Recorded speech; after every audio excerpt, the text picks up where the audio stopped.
Hi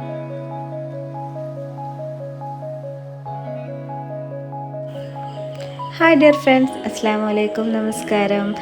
എല്ലാവർക്കും ഒരുപാട് സന്തോഷം നൽകുന്ന കാര്യമാണല്ലോ യാത്ര. അപ്പോൾ നമ്മൾ ഇന്നൊരു യാത്ര പോവുകയാണ്. മറ്റെവിടേക്കും അല്ല, നമ്മളുടെ നാട്ടിൽ നിന്ന് ഏകദേശം 2-2.5 മണിക്കൂർ മാത്രം യാത്രാ ദൈർഘ്യമുള്ള വയനാടിൻ്റെ ചുരം കയറിയിട്ട് വയനാടിൻ്റെ മണ്ണിലേക്കാണ് നമ്മൾ പോകുന്നത്. അപ്പോൾ ഇതാ പതിവ് പോലെ തന്നെ നമ്മൾ രാവിലെ തന്നെയാണ് പോയിട്ടുണ്ടായിരുന്നത്. ഒരു 6 മണിയൊക്കെ സമയമായപ്പോൾ നമ്മൾ വീട്ടിൽ നിന്ന് ഇറങ്ങിയിട്ടുണ്ടായിരുന്നു.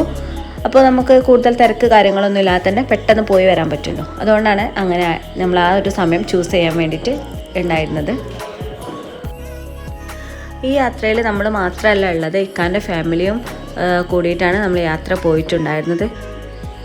ജസ്റ്റ് ഒരു ദിവസം കൊണ്ട് പോയി വരുന്ന സ്ഥലമായതുകൊണ്ടും ഒരുപാട് കാഴ്ചകൾ വയനാട് നമുക്ക് സമ്മാനിക്കുന്നതുകൊണ്ടും മാത്രമാണ് നമ്മൾ ഈ ഒരു സ്ഥലം സെലക്ട് ചെയ്യാൻ കാരണം ഉണ്ടായിട്ടുള്ളത്.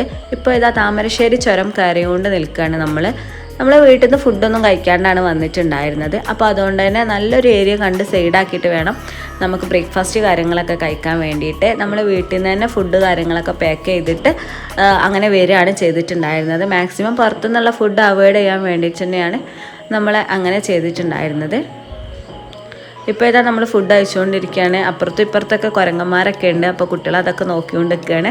അങ്ങനെ ഫുഡടിയൊക്കെ കഴിഞ്ഞ് വീണ്ടും ഇതാ നമ്മൾ യാത്ര തുടർന്നുകൊണ്ടിരിക്കുകയാണ്. ഈ താമരശ്ശേരി ചുരത്തിന് അതിമനോഹരമായ ഒരു ചരിത്രമുണ്ട്. 1980-70 കാലങ്ങളിൽ കോഴിക്കോടെത്തിയ ബ്രിട്ടീഷുകാർക്ക് 3 മലകൾ ചുറ്റിയുള്ള വയനാടിൻ്റെ മണ്ണിലേക്ക് പോകാനുള്ള വഴി അറിയില്ലായിരുന്നു. അതുകൊണ്ട് തന്നെ അവർ ആദിവാസി മൂപ്പനായിട്ടുണ്ടായിരുന്ന കരിന്തണ്ടൻ്റെ സഹായം തേടുകയും തങ്ങളുടെ വിശ്വാസം നല്ലതാണ് എന്ന് ഉറപ്പിച്ച് അവർ അതിന് ചതിയിലൂടെയാണ് അവരിത് കരസ്ഥമാക്കുന്നതും. അങ്ങനെ തങ്ങൾക്കും തങ്ങളുടെ എഞ്ചിനീയർമാർക്കും കണ്ടുപിടിക്കാത്ത റോഡ് കരിന്തണ്ടൻ കണ്ടുപിടിച്ചതോടെ അവർ അദ്ദേഹത്തെ മുകളിലെത്തിയതിനു ശേഷം ക്രൂരമായി വധിക്കപ്പെടുകയാണ് ചെയ്തിട്ടുള്ളത്. അതുകൊണ്ട് തന്നെ പിൽക്കാലത്ത് അദ്ദേഹത്തിൻ്റെ ആത്മാവ് ഇവിടെ അലഞ്ഞു തിരിഞ്ഞ് നടക്കുന്നുണ്ടെന്നാണ് പറയപ്പെടുന്നത്. ഇതാണ് അദ്ദേഹത്തിൻ്റെ ഒരു സ്റ്റാച്യു. അതുപോലെ തന്നെ അദ്ദേഹത്തിനെ ഇവിടെ ഒരു ചങ്ങലയിൽ ബന്ധിപ്പിച്ചിട്ടുണ്ടെന്നാണ് പറയപ്പെടുന്നത്. ഒരുപാട് അപകടങ്ങളും കാര്യങ്ങളൊക്കെ ഒഴിവാക്കാൻ വേണ്ടിയാണ് ഇങ്ങനെ ചെയ്തിട്ടുള്ളത്. ഇപ്പോൾ ഇതാ നമ്മൾ ഫസ്റ്റ് ഡെസ്റ്റിനേഷൻ ആയിട്ടുള്ള പൂക്കോട് തടാകം കാണാൻ വേണ്ടിയിട്ടാണ് പോകുന്നത്. അപ്പോൾ പോകുന്ന വഴിക്ക് ഇതാ നല്ല അടിപൊളിയായിട്ട് ഉപ്പിലിട്ട കാര്യങ്ങളും അങ്ങനെയൊക്കെ ഉണ്ട്. അപ്പോൾ ഇതാ ടിക്കറ്റിനുള്ള ക്യൂ ആണ് നിങ്ങൾ ഈ കണ്ടുകൊണ്ടിരിക്കുന്നത്. സൺഡേ ആയതുകൊണ്ട് തന്നെ നല്ല തിരക്കുണ്ടായിരുന്നു കേട്ടോ. നല്ല തിരക്കുണ്ട്. പക്ഷെ എന്നാലും ടിക്കറ്റ് കിട്ടാനും കാര്യങ്ങളൊന്നും ബുദ്ധിമുട്ടുണ്ടായിട്ടുണ്ടായിരുന്നില്ല. ഇപ്പോൾ അതാ നമ്മൾ ടിക്കറ്റ് കാര്യങ്ങളൊക്കെ എടുത്ത് ഉള്ളിലേക്ക് കടക്കുകയാണ്. നമ്മൾ ഫസ്റ്റ് ചെല്ലുന്ന സമയത്ത് തന്നെ ഒരു നല്ല വലിയൊരു പാർക്കാണ് കേട്ടോ കാണാം. കുട്ടികൾക്കൊക്കെ എൻജോയ് ചെയ്യാൻ പറ്റിയിട്ടുണ്ടായിരുന്ന നല്ല അടിപൊളിയായിട്ടുള്ളൊരു പാർക്ക് തന്നെയാണ്.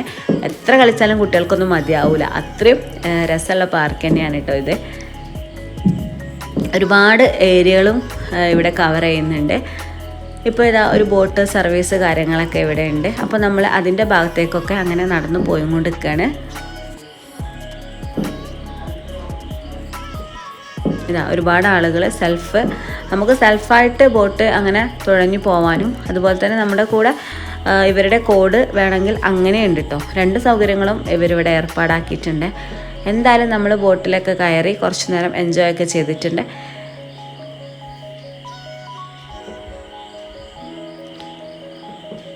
ചുരം കയറി വരുന്ന ഏതൊരു സഞ്ചാരിക്കും ആദ്യമായി വയനാട് ഒരുക്കുന്ന ഒരു കാഴ്ചയാണ് ഈ പൂക്കോട്ടൂർ തടാകം എന്ന് പറയുന്നത്. ഇവിടെ വരാത്തവർ ചുരുക്കമായിരിക്കും. കാരണം ഒരുപാട് ആളുകൾ ഇവിടെ വന്നിട്ടുണ്ടായിരിക്കും. ഇവിടെ നമ്മളെ കുരങ്ങനൊക്കെ ഉണ്ട്. ഇപ്പോൾ ഇത് നമ്മൾ തിരിച്ച് പോവാണ്. അപ്പോൾ ഈ തിരിച്ച് പോകുന്ന സമയത്ത് നമ്മൾ കുറച്ച് ഉപ്പിലിട്ട കാര്യങ്ങളൊക്കെ വാങ്ങിയിട്ടുണ്ടായിരുന്നു കേട്ടോ. ഇനി അടുത്ത ഡെസ്റ്റിനേഷൻ തേടിയിട്ടാണ് നമ്മൾ പോകുന്നത്. ഇപ്പോൾ ഒരു ദിവസം ആയാലും നമുക്ക് ആ ഒരു ദിവസത്തിൽ മാക്സിമം കവർ ചെയ്യാൻ പറ്റിയിട്ടുള്ള കാഴ്ചകളൊക്കെ കണ്ടിട്ട് അങ്ങനെ പോകാമെന്നാണ് വിചാരിക്കുന്നത്. പ്രത്യേകിച്ച് പ്ലാനിങ്ങും കാര്യങ്ങളൊന്നുമില്ല.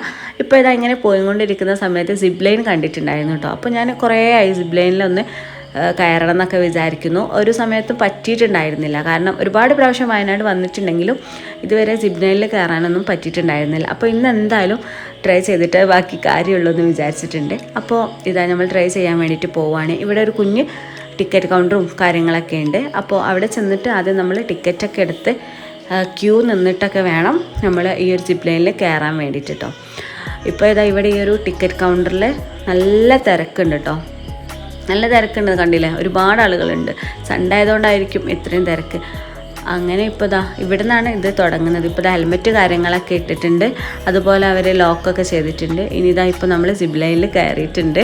സംഭവം കുറച്ച് പേടിയൊക്കെ ഉണ്ട്, എന്നാലും നല്ല രസമുള്ളൊരു അനുഭവം തന്നെയായിരുന്നു കേട്ടോ. നല്ല രസമുണ്ട് പോകാൻ വേണ്ടിയിട്ട്, വീണ്ടും വീണ്ടും ട്രൈ ചെയ്യാൻ തോന്നിയിട്ടുള്ള ഒരു അടിപൊളിയായിട്ടുള്ള സംഭവം തന്നെയാണിത്.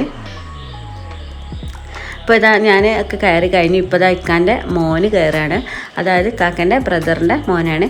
അപ്പോൾ ഇത് അവനും അതുപോലെ ചെയ്യണമെന്ന് പറഞ്ഞിട്ട് അങ്ങനെ അതൊക്കെ കഴിഞ്ഞിട്ടുണ്ട്. ഇനി ഞങ്ങളിത് വീണ്ടും ennur ഗ്രാമ പൈതൃകം കാണാൻ വേണ്ടിയിട്ട് പോവാണ് കേട്ടോ. ഇപ്പോൾ ഈ അടുത്ത് വന്നതാണ് വയനാട്ടിൽ. അപ്പോൾ അത് കാണാമെന്ന് കുറേ ആയിട്ടുണ്ടായി നമ്മൾ വിചാരിക്കുന്നത്. അപ്പോൾ ഇതിൻ്റെ ഇടയിൽ നമ്മൾ ഫുഡൊക്കെ കഴിച്ച് ലഞ്ചൊക്കെ കഴിച്ചിട്ടുണ്ടായിരുന്നു കേട്ടോ. ഉച്ചയ്ക്ക് ഒരു 2 മണിയൊക്കെ ആയ സമയത്താണ് നമ്മൾ ennur എത്തിയിട്ടുണ്ടായിരുന്നത്. അപ്പോൾ ഇവിടെ നമ്മൾ പാർക്ക് ചെയ്തിട്ട് അവരുടെ തന്നെ ഒരു വണ്ടി കിട്ടും, അതിലാണ് പോവുക. ഇവിടെ നിന്നാണ് നമ്മൾ ടിക്കറ്റ് എടുക്കുക. ടിക്കറ്റ് എടുത്ത് ഇതാണ് അവരുടെ ജീപ്പ്. ഈ ഒരു ജീപ്പിലായിരിക്കും നമ്മൾ കൊണ്ടുപോയിട്ടുണ്ടാവുക. നമ്മുടെ സെൽഫ് ഡ്രൈവിനൊന്നും സമ്മതിക്കൂല, നമ്മൾ സ്വന്തം വണ്ടി എടുത്തൊന്നും പോകാൻ സമ്മതിക്കൂല. ഓരോതായിട്ടുള്ളൊരു ജീപ്പുണ്ട്, ആ ജീപ്പിൽ കയറിയിട്ടാണ് നമ്മൾ പോവുക. ഇപ്പോൾ ഇതാ ഒരു മലയുടെ മുകളിലാട്ടോ ഈ ennur ഗ്രാമ പൈതൃകം എന്ന് പറഞ്ഞിട്ടുള്ളത്. ഗവൺമെൻറ് 800 കോടി രൂപ മുതൽ മുടക്കിയാണ് ഈ ഒരു സംരംഭം ഇവിടെ ഉണ്ടാക്കിയിട്ടുള്ളത്. ഇവിടെ നിന്ന് നോക്കിയാൽ വയനാടിൻ്റെ ഒരുപാട് ഏരിയകൾ നമുക്ക് കാണാൻ വേണ്ടിയിട്ടും കവർ ചെയ്യാനും ഫോട്ടോസ് എടുക്കാനും ഒക്കെ നമുക്ക് പറ്റും. നല്ല അടിപൊളിയായിട്ടുള്ള സ്ഥലമാണ്. ഇതിന് മുന്നേ ഇവിടെ വന്നിട്ടുണ്ട്, പക്ഷേ വീഡിയോ കാര്യങ്ങളൊന്നും ഒന്നും എടുക്കാൻ പറ്റിയിട്ടുണ്ടായിരുന്നില്ല. ഇപ്പോൾ ഇതാ നമ്മളതിൻ്റെ ഉള്ളിലേക്ക് അങ്ങനെ കടക്കുകയാണ്. ടിക്കറ്റൊക്കെ എടുത്ത് ഇവിടെ നിന്നൊരു ടിക്കറ്റ് ഉണ്ട്, ആ ടിക്കറ്റൊക്കെ എടുത്തിട്ട് നമ്മളിതിൻ്റെ ഉള്ളിലേക്ക് അങ്ങനെ നടന്നു. ഒരുപാട് നടക്കാനുണ്ട് കേട്ടോ. നടന്നിട്ട് മുകളിലേക്ക് എത്തുമ്പോഴാണ് ഇതിന് ശരിക്കുള്ള ഭംഗി നമുക്ക് ആസ്വദിക്കാൻ പറ്റുക. അങ്ങനെ ഇപ്പോൾ തന്നെ നമ്മൾ മുന്നോട്ട് ഇങ്ങനെ നടന്നുകൊണ്ടിരിക്കുകയാണ്. അപ്പോൾ ഓരോ ഭാഗത്തും നമുക്ക് റെസ്റ്റ് ചെയ്യാൻ വേണ്ടിയിട്ടും വെയിലിൽ തടഞ്ഞു നിർത്താൻ വേണ്ടിയിട്ടൊക്കെയുള്ള സംവിധാനങ്ങളൊക്കെ ഉണ്ട്. നല്ല കാറ്റുണ്ട് കേട്ടോ ഇവിടെ. നല്ല കാറ്റ് വെച്ചാൽ നല്ല കാറ്റുണ്ട്, പക്ഷെ നല്ല രസമുള്ള വ്യൂ ആണ്. എത്ര നേരം നമുക്ക് ദൂരേക്ക് നോക്കി നിന്നാലും മടുപ്പ് തോന്നാത്ത അത്രയും ഭംഗിയുള്ള ഓരോരോ സൈറ്റുകളാണ് ഇതിൻ്റെ ഉള്ളിൽ കയറിയാൽ നമുക്ക് സമ്മാനിക്കുന്നത്. പിന്നെ ഗോത്രവർഗ്ഗക്കാർ അന്നത്തെ ട്രൈബൽസ് ജീവിച്ചിരുന്ന ഓരോ സംഭവങ്ങളൊക്കെയാണ് ഇതിൻ്റെ ഉള്ളിൽ ചെന്നാൽ നമുക്ക് പരിചയപ്പെടുത്തുന്നത്. അന്നത്തെ അവർ മണ്ണ് കൊണ്ടും ചളി കൊണ്ടും നിർമ്മിച്ചിട്ടുണ്ടായിരുന്ന വീടുകൾ, കാര്യങ്ങൾ, അങ്ങനെയൊക്കെ ഓരോന്നാണ് ഇതിൻ്റെ ഉള്ളിൽ ഇവരിവിടെ നിർമ്മിച്ച് വെച്ചിട്ടുള്ളത്. നല്ല രസമുണ്ട് കാണാൻ വേണ്ടിയിട്ട് കേട്ടോ. ഇവിടുത്തെ ചരിത്രം പറയുന്ന ഒരുപാട് ചിത്രങ്ങളും ഇവിടുത്തെ ഒരു എന്താ പറയുക, ഇവരുടെ ഒരു പശ്ചാത്തലം തന്നെ ഇവരിവിടെ ക്രിയേറ്റ് ചെയ്ത് വെച്ചിട്ടുണ്ട്. പണ്ടത്തെ ഒരു കാലത്തെ സംഭവങ്ങളൊക്കെയാണ് ഇതിൻ്റെ ഉള്ളിൽ ഇവിടെ വരച്ച് കാണിച്ചിട്ടുള്ളത്. പിന്നെ ഇത് കൂടാതെ തന്നെ നമുക്ക് ഇതിനുള്ളിൽ റെസ്റ്റോറൻറ്റ് കാര്യങ്ങളൊക്കെ ഉണ്ട് കേട്ടോ. നമുക്ക് ഫുഡ് കഴിക്കണമെന്നുണ്ടെങ്കിൽ അങ്ങനെയൊക്കെ ഉണ്ട്. പിന്നെ ഇതാണ് ട്രൈബൽസിൻ്റെ വീട് എന്ന് പറഞ്ഞിട്ടുള്ളത്. അപ്പോൾ പണ്ട് കാലത്തുണ്ടായിരുന്ന ട്രൈബൽസിൻ്റെ വീട് ഇപ്പോഴും ചിലപ്പോൾ ഇങ്ങനെയൊക്കെ തന്നെ ആയിരിക്കും. വയനാട് ജീവിച്ചിട്ടുണ്ടായിരുന്ന ട്രൈബൽസിൻ്റെ ജീവിതത്തെ ഉൾക്കൊള്ളിച്ചുകൊണ്ടും നമുക്ക് ഒരു സാമൂഹിക പഠനം എന്ന രീതിയിൽ കൂടിയാണ് ഈ ഒരു റിസർച്ച് ഇവിടെ നടത്തിയിട്ടുണ്ടായിരുന്നത്. പിന്നെ ഇതിൻ്റെ ഉള്ളിൽ തന്നെ ഒരുപാട് സാധനങ്ങൾ വാങ്ങിക്കാനും വിൽക്കാനും പറ്റിയിട്ടുള്ള സ്റ്റേഷനറി ഷോപ്പുകൾ കാര്യങ്ങളൊക്കെ ഇവിടെ ഉണ്ട്. കണ്ടില്ലേ, ഇതൊക്കെ എന്താ പറയുക, ഗ്രാമനിർമ്മിതമായിട്ടുള്ള ഓരോ സംഭവങ്ങളാണ്. ആദിവാസികൾ നിർമ്മിച്ചിട്ടുള്ള ഓരോ സംഭവങ്ങളാണ്, അവർ തന്നെ ഉണ്ടാക്കിയിട്ടുള്ളതാണ്. ഇപ്പോൾ ഇതൊക്കെ അവരുടെ സംസ്കാരവും കലയും ഒക്കെ വിളിച്ചോതുന്ന ഒരുപാട് സംഭവങ്ങളുണ്ട്. അമ്പും വില്ല്, അവർ ആയുധമായി ഉപയോഗിച്ചിട്ടുണ്ടായിരുന്ന മെയിൻ സംഭവമാണ് ഈ അമ്പും വില്ലെന്ന് പറഞ്ഞ സാധനങ്ങളൊക്കെ. പിന്നീട് നമ്മൾ വീണ്ടും ഒരുപാട് ദൂരത്തേക്ക് നടക്കുകയാണ്. ഇപ്പോൾ നടന്ന് പോകുന്നത് ഈ ഒരു മലയുടെ ഏറ്റവും മുകളിലാണ്. അവിടെ ചെല്ലുമ്പോഴാണ് നമുക്ക് ഈ വീട് കാണാൻ പറ്റുന്നത്. ദൂരെ നിന്ന് നോക്കുമ്പോൾ തന്നെ നല്ല അടിപൊളിയായിട്ടുള്ള വ്യൂ ആണ് നമുക്ക് ഇവിടെ നിന്ന് കാണാൻ പറ്റുന്നത്. നല്ല രസമുണ്ട് കാണാൻ. കാരണം എത്ര നടന്നാലും നമുക്കൊരു മടുപ്പ് തോന്നില്ല. കാരണം ഒരുപാട് കാഴ്ചകളൊക്കെ കണ്ടുകൊണ്ട് നടക്കുന്നതുകൊണ്ട് തന്നെ നമുക്ക് അത്ര ഒരു മടുപ്പ് മനസ്സിന് തോന്നില്ല.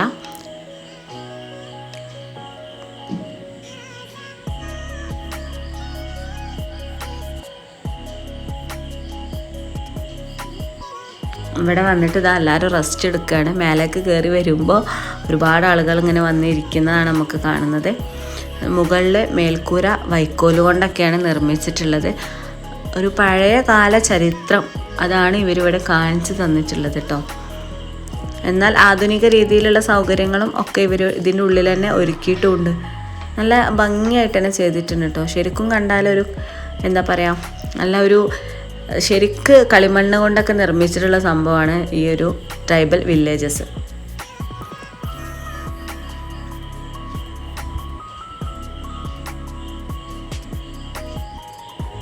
നല്ല കാറ്റാണ് കേട്ടോ. ഇതിൻ്റെ മുകൾ ഭാഗത്തൊക്കെ നിൽക്കുമ്പോൾ നല്ല അടിപൊളിയായിട്ട് കാറ്റുണ്ട്. ഇപ്പോൾ ഇതാ നമ്മൾ കാഴ്ചകളൊക്കെ കണ്ട് ഇങ്ങനെ താഴേക്ക് ഇറങ്ങിക്കൊണ്ട് നിൽക്കുകയാണ്.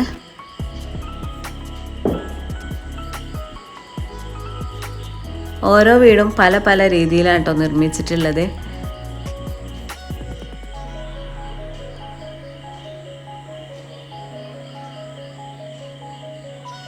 ഇതിൻ്റെ ഉള്ളിലേക്കൊക്കെ കയറുമ്പോൾ താഴെയൊക്കെ ടൈലൊക്കെ ഇട്ടിട്ടുണ്ട്.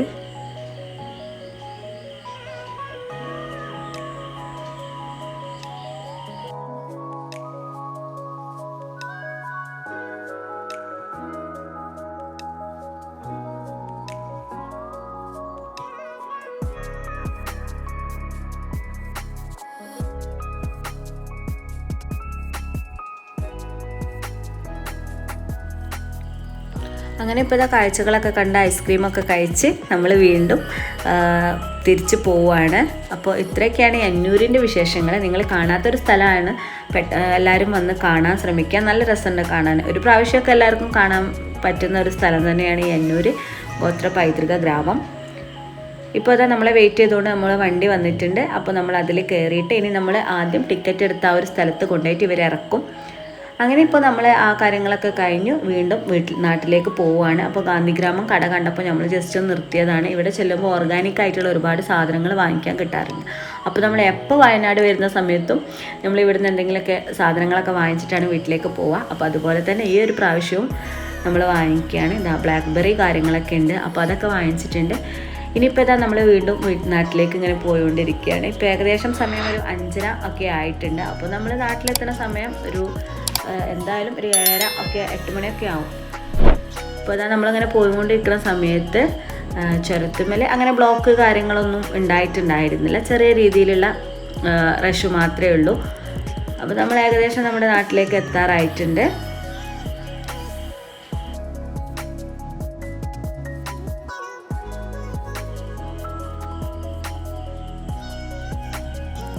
ഇനിയിപ്പോൾ നമ്മൾ ഫുഡൊക്കെ കഴിക്കുകയാണ്. രാത്രിയിലേക്കുള്ള ഫുഡും